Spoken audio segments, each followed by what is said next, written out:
They say content is king, but quality over quantity is what truly builds an empire. Is the pressure to constantly release new material reducing the quality of your work? Hey, how's everyone doing? For Bridge the Atlantic, I'm singer-songwriter Marcio Novelli from Canada. And I'm music web designer Russ Barber-Smith from Scotland. And you're watching B-Sides, a show empowering musicians with knowledge and advice. If you're new here, subscribe. Before we jump in, we just want to say a big thank you to our patrons for supporting the show. We appreciate you. Yeah, if you enjoy what we do here on Bridge the Atlantic, we urge you to head on over to our Patreon page and join it to become an official Bridger. Yeah, today we're talking about quantity, quality, which is the right one? What do you want to do more of? So I think we're finding a lot of people at the moment are talking about releasing a lot of content regularly for many reasons, but I think with streaming being a big one, people want to be, coming up on Spotify playlists and all that kind of thing. It does make sense on paper, right? The idea that you release a lot of content, it helps you grow an audience, it helps keeps your existing audience more engaged. Yeah, like hitting the quantity side of things first. It's the whole idea that people have no attention span, because nowadays there's just so much more content floating around. We have access to so much more stuff. To stand out, you have to combat that by putting out a lot of material. I definitely don't assign to this way of thinking whatsoever. And I think you and I are really pushing back on this notion that so-called industry experts are saying. This might work for some people. It might work for new artists, like brand new artists, maybe just coming out of the woodwork who literally have nothing out there. However, I would always say quality over quantity. You know what I mean? The way to really stand out of the crowd, I think, is to have something really great rather than just having a lot of something okay. Yeah, I agree. And I think obviously the ideal scenario would be releasing a lot of content, but making sure that that content is always great. If you had if you were 10 out of 10 for quality and you're releasing every week, for example, then that would be the perfect scenario. Impossible. But even the top seller, even the absolute top artists in the world, like every one of their songs is not their best songs. You know what I mean? Exactly. And, so I think it kind of creates some maybe unrealistic expectations of artists. I mean, I think when you're releasing a lot of content, but it's maybe subpar, it's not really as good as it could be if you'd spent a little bit more time refining it.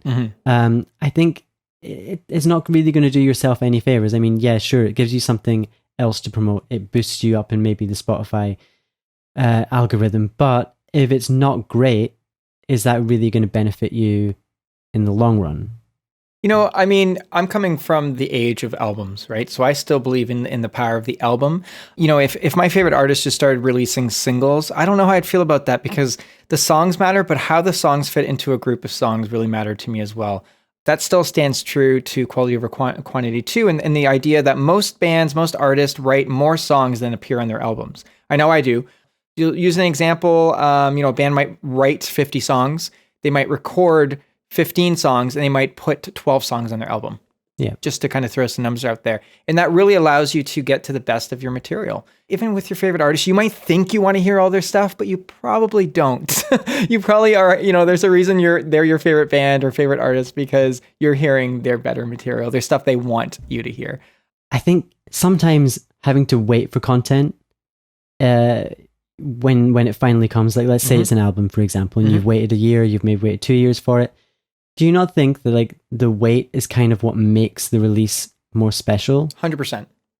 100%. There's anticipation. There's excitement. Just like with a TV show, you're waiting for that next season. There's still a middle ground there. I think when you're releasing an album, there was a point in the past where, album was coming out with usually release like one promotional single and then release the album and then released a few singles after the album's out. The idea behind that was to promote the album further, and so that people can actually go buy the album if the album wasn't out already. That doesn't really serve much of a purpose, but there was always a lead single or a promotional single before that. Now, I mean, because everything goes immediately on streaming services and people can download you on other platforms, I think leading up to an album release, I mean, you can release half of your album as singles over several weeks. That's fine, but it's still leading to something, and it's still an end point. Like the album comes out, it's done. It's not just consistently I would lose interest, I think, if even my favorite bands were releasing a song a week. I just feel like the songs would lose a little special air to them. It wouldn't be like too much is too much. You know what I mean? And part of having a favorite artist for me is I know the lyrics, I know the songs. I can't keep up with them if there's too much material. Yeah. Yeah, I think you kind of need a bit of digestion time and a bit of time to really kind of get to know the songs. And I think, if there's new material coming out every week, it can be a little bit too much, especially if you've got a lot of artists that you like, or like, let's say, for example, a lot of artists that you follow on Spotify, and then that release radar playlist is being filled up every week, and you can't always get through it all. And you're probably more likely to miss stuff. It can even be bi-weekly, it could be whatever it is. Too much consistency is not good. And I know this sounds like opposite of what everyone in the industry is saying, but we completely, I think, disagree with that. Because, you end up becoming under pressure to create, which can be a good thing, but it also, the question is like, does this mean that your quality is suffering? I personally believe it makes way more sense to focus on your best rather than creating just because, you know what I mean? Yeah. Really hone in on making your material great. Something that you're really proud of. Like, you don't want to just release stuff for the sake of it. You want to have stuff out there that you're proud of. That's part of your whole discography. You know what I mean? But, there is a middle ground, though, isn't there? There is. So there is a way that you can still have momentum, which I think everyone wants. Everyone wants the momentum in their career because that really is kind of what helps keep things going. But you don't have to be writing new material and releasing it when it's not quite ready or maybe not quite good enough. There is something else you can release as kind of like that stepping stone, I suppose. I'm just going to kind of keep this mystery going. But Can I jump in? You're going to jump in. Cover songs. Cover songs are the best of both worlds because you can do them often. And I think most people realize like it's not considered part of your main discography, your main catalog. It's kind of like an extension of the artist, but not the main story that we feel is the artist. You know what I mean? It's kind of like a spin-off show, but not part of that same series. And it also works as like a calling card in a way. It attracts new audiences really while giving something new-ish to your current fans. But at the same time, if your current fans don't like what you've covered, it's not going to be detrimental to you as an artist because again, I know myself, and I think most people think this way. They don't really consider it part of you as an artist as much as something like an extension, like a limb. Yeah, and I think probably the most effective use of covers is cover something that that obviously you can connect to as an artist, and do it in your style. So don't try and do it in the same style as the artist who released it. It has to be your stamp because ultimately you're not releasing it just for the sake of having something new out there.